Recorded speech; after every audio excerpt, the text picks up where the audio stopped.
Mēs pilnīgi visi esam dažādi. Ir cilvēki, kas ir uzauguši miljonāru ģimenēs, un viens ir miljonārs bērns, ja?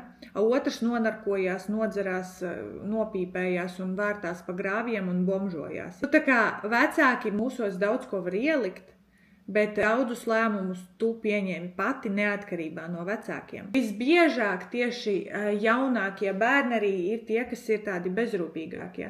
Un tajā brīdī, tad, kad vecāki savā starpā karo, viens tur dzer, otru tur vāķī, ja, tad vecākais bērns ir tas, kurš ir tas kontrolētājs un tas, kurš uzņemās atbildību par šīm te vecāku emocijām, plus vēl pa jaunāko bērnu vai vēl vairākiem jaunākajiem bērniem.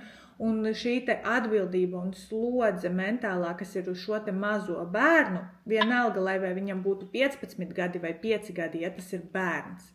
Bet šis te bērns pieņem kaut kādus lēmumus, uzņemās atbildību, kas viņam vispār nav jāuzņemās, un tajā pašā mirklī jaunākie neuzņemās šo te atbildību. Un šis gadījums arī ir viens no tādiem apliecinājumiem, ka vecākais bērns uzņemās uz sevi. Tu šobrīd vienkārši esi aizvainota par to, ka tas nav godīgi, ka māsa ir laimīga, bet es nē. Tas, ka tu to sapratīsi, tas tavu dzīvi vispār neizmainīs.